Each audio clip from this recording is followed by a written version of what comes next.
उदय news live team की तरफ से आपको एवं आपके परिवार को लोहड़ी पर्व की हार्दिक शुभकामनाएं।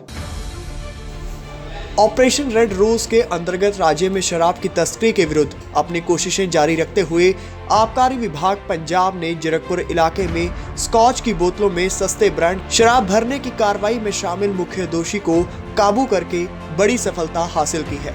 इस संबंधी जानकारी देते हुए आबकारी कमिश्नर पंजाब रजत अग्रवाल और IPS IG crime branch Munish Chawla ने बताया कि मोहाली एक्साइज ने शराब की तस्करी में शामिल व्यक्तियों पर फिर शिकंजा कस दिया है। उन्होंने कहा कि मिली गुप्त सूचना के आधार पर पता चला कि कुछ व्यक्ति चंडीगढ़ से पंजाब में सस्ती शराब की तस्करी कर इसको बायो महंगे ब्रांड की बोतलों में भरने का काम करते हैं। और जानकारी में यह भी सामने आया कि जतेंद्र पाल सिंह उर्फ जेपी इस घोटाले में सक्रियता से शामिल था। पंजाब सरकार दी लिकर ट्रेड दे विच जो भी इलिसिट लिकर या नाजायज़ शराब ਦੇ ਵਿੱਚ ਟ੍ਰੇਡ ਕਰਨ ਵਾਲੇ ਲੋਕਾਂ ਦੇ ਖਿਲਾਫ ਜ਼ੀਰੋ ਟੋਲਰੈਂਸ ਦੀ ਪਾਲਿਸੀ ਜਿਹੜੀ ਚਾਲੂ ਕੀਤੀ ਗਈ ਹੈ, ਜੋ ਮੁਹਿੰਮ ਚਾਲੂ ਕੀਤੀ ਗਈ ਹੈ, ਉਸੇ ਮੁਹਿੰਮ ਦੇ ਅੰਤਰਗਤ ਅਸੀਂ ਪਿਛਲੇ ਕੁਝ ਸਮੇਂ ਦੇ ਵਿੱਚ ਕਾਫੀ ਸਾਰੇ ਮੋਡਿਊਲਸ ਬਸਟ ਕੀਤੇ ਗਏ ਨੇ। ਲੇਟੈਸਟ 4 ਅਤੇ 5 ਜਨਵਰੀ ਨੂੰ ਇੱਕ ਸੀਕ੍ਰੇਟ ਇਨਫੋਰਮੇਸ਼ਨ ਦੇ ਤਹਿਤ ਅਸੀਂ ਇੱਕ ਮੋਡਿਊਲ ਬਸਟ ਕੀਤਾ ਹੈ, ਜਿਸ ਦੇ ਵਿੱਚ ਜਤਿੰਦਰਪਾਲ ਸਿੰਘ ਨਾਂ ਦਾ ਇੱਕ ਵਿਅਕਤੀ ਇੱਥੇ ਇੱਕ ਮੋਡਿਊਲ ਚਲਾ ਰਿਹਾ ਸੀਗਾ, ਜਿਸ ਦੇ ਵਿੱਚ ਜੋ ਇੰਪੋਰਟਡ ਲਿਕਰ ਹੈ, ਨਕਲੀ ਇੰਪੋਰਟਡ ਲਿਕਰ ਜਾਂ ਲੋਅਰ ਬ੍ਰਾਂਡਸ ਦੀ ਲਿਕਰ ਨੂੰ ਇੰਪੋਰਟਡ ਲਿਕਰ ਦੇ ਵਿੱਚ ਭਰ ਕੇ ਉਹਨੂੰ ਅੱਗੇ ਮਾਰਕੀਟ ਤੱਕ ਪਹੁੰਚਾਉਣ ਦਾ ਜੋ ਉਸ ਦਾ ਸਾਰਾ ਨੈਟਵਰਕ ਸੀਗਾ ਉਹਨੂੰ ਬਸਟ ਕੀਤਾ ਗਿਆ। ਟੋਟਲ ਇਸ ਵੇਲੇ 6 ਬੰਦੇ ਅਰੈਸਟ ਇਹਦੇ ਵਿੱਚ ਕਰ ਲਏ ਗਏ ਹਨ, ਜਿਨ੍ਹਾਂ ਦੇ ਵਿੱਚ ਇੱਕ ਬੰਦਾ ਜੋ ਹੈ ਉਹ UK/ ਯੂਰੋਪੀਅਨ ਸਿਟੀਜ਼ਨ ਹੈ, ਉਹਦੇ ਕੋਲ 2 ਪਾਸਪੋਰਟਸ ਮਿਲੇ ਨੇ।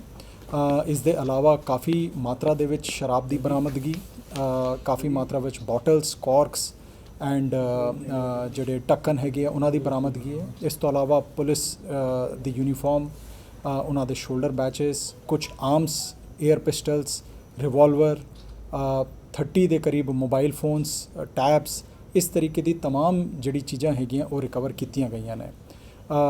ਤਫਤੀਸ਼ ਹਾਲੇ ਇਸ ਦੇ ਵਿੱਚ ਜਾਰੀ ਹੈਗੀ ਹੈ। ਇਹਨਾਂ ਦਾ ਕੀ ਮੋਡਸ ਆਪਰੈਂਡਾਈ ਸੀਗਾ, ਕੀ ਇਹਨਾਂ ਦਾ ਡਿਸਟ੍ਰੀਬਿਊਸ਼ਨ ਨੈਟਵਰਕ ਸੀਗਾ, ਇਹਦੇ ਉੱਤੇ ਵੀ ਬੜੀ ਡੂੰਘਾਈ ਦੇ ਵਿੱਚ ਕਾਰਵਾਈ ਕੀਤੀ ਜਾ ਰਹੀ ਹੈ।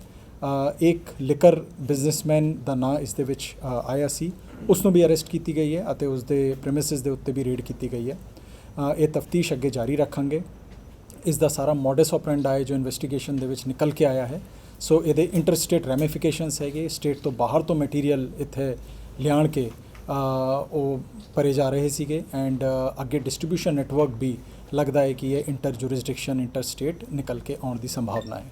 ਸੋ ਮੈਂ ਪ੍ਰੈਸ ਦੇ ਰਾਹੀਂ ਇਹ ਅਪੀਲ ਕਰਨਾ ਚਾਹਾਂਗਾ ਸਾਰੇ ਸਿਟੀਜ਼ਨਸ ਨੂੰ ਕਿ ਕਿਸੇ ਵੀ ਤਰੀਕੇ ਦਾ ਕੋਈ ਵੀ ਸਸਪੀਸ਼ੀਅਸ ਐਕਟੀਵਿਟੀਜ਼ ਲਿਕਰ ਦੇ ਨਾਲ ਰਿਲੇਟਡ ਜਾਂ ਅਦਰਵਾਈਜ਼ ਉਹ ਤੁਰੰਤ ਐਕਸਾਈਜ਼ ਡਿਪਾਰਟਮੈਂਟ ਨੂੰ ਲਿਕਰ ਦੇ ਨਾਲ ਰਿਲੇਟਡ ਇਸ਼ੂਜ਼ ਦੇ ਉੱਤੇ ਅਤੇ ਪੁਲਿਸ ਡਿਪਾਰਟਮੈਂਟ ਨੂੰ ਮੁਹੱਈਆ ਕਰਵਾਉਣ ਇਨਫੋਰਮੇਸ਼ਨ, ਤਾਂ ਕਿ ਅਸੀਂ ਇਹਨਾਂ ਦੇ ਉੱਤੇ ਇੱਕ ਮੁਕੰਮਲ ਕਾਰਵਾਈ ਕਰ ਸਕੀਏ।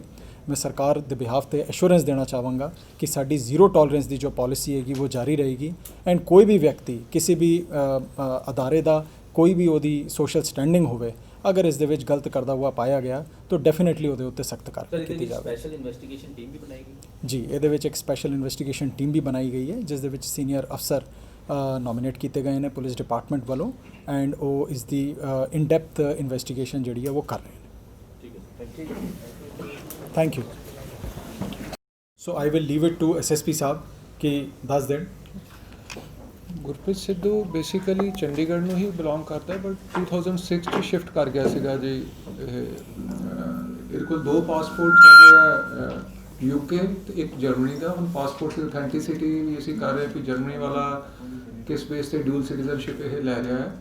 ਤੇ 2006 ਦੇ ਕਰੀਬ ਇਹ ਉੱਧਰ ਸ਼ਿਫਟ ਕਰ ਗਿਆ ਸੀਗਾ ਜੀ ਤੇ ਵਾਪਸ ਆ ਰਿਹਾ ਸੀ। ਇਹ ਮਾਰਚ ਦੇ ਵਿੱਚ ਵਾਪਸ ਚਲਾ ਗਿਆ ਸੀ, ਫਿਰ ਜੂਨ ਜੁਲਾਈ 'ਚ ਫਿਰ ਵਾਪਸ ਆ ਗਿਆ ਸੀ ਉੱਥੋਂ UK ਤੋਂ ਜੀ। ਜੋ ਯੈਸ ਲਿਕਰ ਦਾ ਜੋ ਸੀਗਾ, ਸੋ ਜੋ ਇਹਨਾਂ ਨੇ ਫਲੈਟ ਮੋਤੀਆ ਹਾਈਟਸ ਦੇ ਵਿੱਚ ਰੱਖਿਆ ਹੋਇਆ ਸੀਗਾ, ਸੋ ਫਲੈਟਸ ਦੇ ਵਿੱਚ ਇਹਨਾਂ ਨੇ ਕੁਝ ਪੰਪਸ ਵਗੈਰਾ ਜਾਂ ਇਸ ਤਰੀਕੇ ਦਾ ਮਟੀਰੀਅਲ ਰੱਖੇ ਹੋਏ ਸੀ। ਲੋਅਰ ਲੈਵਲ ਬ੍ਰਾਂਡਸ ਜਿਵੇਂ ਕੋਈ ਲੋ ਲੈਵਲ IMFL ਜਾਂ PML 555 ਟਾਈਪ ਦੇ ਜੋ ਬ੍ਰਾਂਡਸ ਹੈਗੇ ਆ, ਉਹਨਾਂ ਦੀ ਰਿਕਵਰੀ ਹੋਈ। ਉਹਨਾਂ ਨੂੰ ਇਹ ਪ੍ਰੀਮੀਅਮ ਬੋਟਲਸ ਦੇ ਵਿੱਚ ਪਾ ਕੇ ਬੋਟਲਸ ਜੋ ਬਾਹਰੋਂ ਢੱਕਣ ਵਗੈਰਾ ਇਹਨਾਂ ਨੇ ਗੋਲਾ ਕੈਪਸ ਵਗੈरह जो हैगे है जो इंपर्सोनेट करके very near to the original one बनाए हुए ने ਉਹਨਾਂ ਦੇ ਸਟਿਕਰਸ ਵਗੈरह ਸਾਰੇ ਬੋਟਲਿੰਗ ਕਰਕੇ ਐਂਡ ਕੇਸਿਸ ਦੇ ਵਿੱਚ ਪਾ ਕੇ ਜਨਰਲੀ ਦੇ ਹੈਡ ਕੈਪ ਟਰਾਲੀਜ਼ ਦੇਅਰ ਤਾਂ ਟਰਾਲੀ ਦੇ ਵਿੱਚ ਆਪਣੇ ਫਲੈਟ ਤੋਂ ਥੱਲੇ ਗੱਡੀਆਂ ਦੇ ਵਿੱਚ ਲਿਆਉਂਦੇ ਸੀ।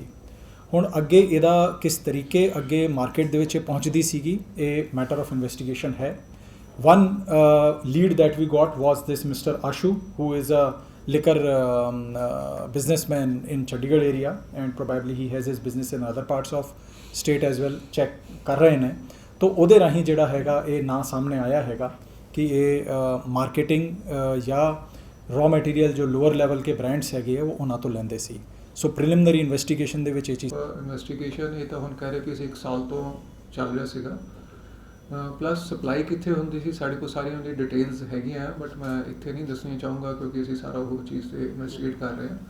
ਸੋ ਪੰਜਾਬ ਦੇ ਵਿੱਚ ਜਾਂ ਕਿੱਥੇ ਵੀ ਹੋ ਰਹੀ ਸੀ we have got all the details ਤੇ ਉੱਤੇ ਅਸੀਂ ਇਨਵੈਸਟੀਗੇਟ ਸਾਰਾ ਕਰ ਰਹੇ ਹਾਂ। ਕ੍ਰਿਮੀਨਲ ਬੈਕਗ੍ਰਾਉਂਡ ਜਿੰਨੇ ਵੀ ਅਕਿਊਜ਼ ਨੇ ਤੇ ਕ੍ਰਿਮੀਨਲ ਬੈਕਗ੍ਰਾਉਂਡ ਪਹਿਲੇ ਕਿੱਥੇ ਪੜ੍ਹੇ? ਹਾਂਜੀ ਉਹ ਵੀ ਸਾਰਾ ਅਸੀਂ ਸਾਰਾ ਕਿਉਂਕਿ ਹੁਣ ਇਨੀਸ਼ੀਅਲੀ ਤਾਂ ਇਹ ਸੀਗਾ ਵੀ ਅਸੀਂ ਸਾਰੀ ਰਿਕਵਰੀ ਕਰ ਲਈ ਸਾਰੀਆਂ ਚੀਜ਼ਾਂ ਕਰ ਲਈ ਇਹਨਾਂ ਦੀਆਂ ਤੇ ਰਿਕਵਰੀਜ਼ ਵੀ ਤੁਹਾਡੇ ਸਾਹਮਣੇ ਹੀ ਹੈ ਜਿੱਦਾਂ ਸਰ ਨੇ ਤੁਹਾਨੂੰ ਦੱਸਿਆ। ਸੋ ਇਹਨਾਂ ਦਾ ਕੀ ਕ੍ਰਿਮੀਨਲ ਬੈਕਗ੍ਰਾਉਂਡ ਪਿੱਛੇ ਕਿੰਨੇ ਕੇਸਿਸ ਰਜਿਸਟਰ ਹੋਇਆ ਐਸ ਪਰ ਜੇਪੀ ਨੇ ਦੱਸਿਆ ਦੇ ਹੈਵ ਡਿਨਾਈਡ ਕਿ ਸਾਡੇ ਤੇ ਕੋਈ ਕੇਸ ਪੁਰਾਣਾ ਨਹੀਂ ਹੈ ਬਟ ਅਗੇਨ ਅਸੀਂ ਮੈਟਰ ਆਫ ਰਿਕਾਰਡ ਹੈ ਸਾਰਾ ਅਸੀਂ ਚੀਜ਼ਾਂ ਸਾਹਮਣੇ ਲੈ ਕੇ ਆਵਾਂਗੇ ਜੀ। ਬਟ ਸਪਲਾਈ ਲਾਈਨ ਕਿੱਥੇ ਸੀ we have got on record ਤੇ ਫਰਦਰ ਇਨਵੈਸਟੀਗੇਸ਼ਨ ਤੋਂ ਬਾਅਦ ਅਸੀਂ ਇਹ ਚੀਜ਼ ਚੱਲੂਗੀ। ਸਰ ਤੁਸੀਂ ਜ਼ਿਕਰ ਕੀਤਾ ਫਾਰਮਾਸਿਊਟੀਕਲ ਵੇਸਟ ਕੁਝ ਇਨਵੋਲਵਮੈਂਟ ਕਿਸੇ ਫਾਰਮਾਸਿਊਟੀਕਲ ਕੰਪਨੀ ਦੇ ਓਨਰ ਦੀ ਜਾਂ ਕੁਝ ਹੋਰ ਟਰੈਕ ਹੋ ਪਾਇਆ ਕਿ ਉਹ ਵੇਸਟ ਕਿਸ ਤਰੀਕੇ ਨਾਲ ਰਿਸੀਵ ਕਰਦੇ ਸੀ ਜਾਂ ਕਿਵੇਂ ਉਸ ਨੂੰ ਫਿਰ ਅੱਗੇ ਮੈਨੇਜ ਕਰਦੇ ਸੀ? ਜੀ ਸੋ ਇਹ 2 ਫਰਮਾਂ ਜਿਵੇਂ ਇਨਫੈਕਟ 4 ਫਰਮਾਂ ਸੀਗੀਆਂ ਬਿਨੀ ਕੈਮੀਕਲਸ ਦੇ ਨਾਲ ਜੋ ਕੀਤਾ ਗਿਆ ਸੀਗਾ। ਸੋ ਫਾਰਮਾਸਿਊਟੀਕਲ ਵੇਸਟ ਰੂਟੀਨ ਦੇ ਵਿੱਚ ਵਿਕਦਾ ਹੈ ਐਂਡ ਰੂਟੀਨ ਦੇ ਵਿੱਚ ਉਹਦੀ ਰੀਪ੍ਰੋਸੈਸਿੰਗ ਹੁੰਦੀ ਹੈ ਲੇਕਿਨ ਉਹਦੀ ਰੀਪ੍ਰੋਸੈਸਿੰਗ ਕਿਸੇ ਲਿਕਰ ਬਣਾਉਣ ਦੇ ਵਾਸਤੇ ਕਿਸੇ ਮਟੀਰੀਅਲ ਵਾਸਤੇ नहीं हो सकती एंड जे किसी मटेरियल तो डिस्टिलेशन होना या लिकर होना तो ऑब्वियसली उसमें एक्साइज का लाइसेंस भी चाहिए। So active involvement of any big pharmaceutical unit एस वेले it is a matter of investigation we are doing that. CFS ਦੇ ਸਾਡੇ ਸੈਂਪਲਸ ਗਏ ਹੋਏ ਨੇ 152 ਸੈਂਪਲਸ ਹੈਗੇ ਜਿਹੜੇ CFSL ਦੇ ਵਿੱਚ ਹੈਗੇ ਹੈ and we are regularly in touch with them and ਬਹੁਤ ਜਲਦ ਸਾਨੂੰ ਇਹਦੀ ਜਿਹੜੀ ਹੈਗੀ ਹੈ ਉਹ ਸੈਂਪਲਿੰਗ ਰਿਪੋਰਟ ਜਿਹੜੀ ਹੈ ਉਹ ਮਿਲ ਜਾਏਗੀ ਤੇ ਤਕਰੀਬਨ ਬਾਕੀ ਜਿਹੜਾ ਸੀਗਾ ਅਸੀਂ ਸਾਰੇ ਐਂਗਲ ਤਫਤੀਸ਼ ਦੇ ਵਿੱਚ ਲਿਆਂਦੇ ਨੇ ਐਂਡ ਇਹਦਾ ਚਲਾਨ ਵੀ ਬਹੁਤ ਜਲਦੀ ਅਸੀਂ ਦਵਾਂਗੇ। ਲੇਕਿਨ ਫਾਰਮਾਸਿਊਟੀਕਲ ਵੇਸਟ ਨੂੰ ਪ੍ਰੋਸੈਸ ਕਰਕੇ ਲਿਕਰ ਬਣਾਉਣ ਦਾ ਮਟੀਰੀਅਲ ਬਣਾਉਣ ਦਾ ਕੋਈ ਪ੍ਰੋਵੀਜ਼ਨ ਉਹਨਾਂ ਦੇ ਕੋਲ ਕੋਈ ਲਾਇਸੈਂਸਿੰਗ ਕੋਈ ਇਸ ਤਰੀਕੇ ਦਾ ਕੋਈ ਨਹੀਂ ਸੀਗਾ। You investigate their roles? No. When investigation means we are investigating everything, not only their role but everybody's role. We are investigating everything. So whosoever comes. 1 year is not a short period. Na? Sorry. 1 year is not a short period. One year is not a short period, but again I say this is what they have been saying that we are doing this business for last 1 year, and this fellow, the JP, he shifted to this flat I think only 3 or 4 months back. Earlier he was staying somewhere else. So I just on behalf of the police department and on behalf of excise department I assure you one thing that investigation will be totally fair and whosoever is found liable and will book them. मतलब sir ये 3 महीने बाद अपना location change कर रहे हैं? Well कितनी बार पहले चेंज की कितनी बार नहीं की अगेन उसको हम सारा इन्वेस्टिगेट कर रहे हैं लेकिन इस लोकेशन के ऊपर वो 3 महीने 4 महीने पहले ही आया है।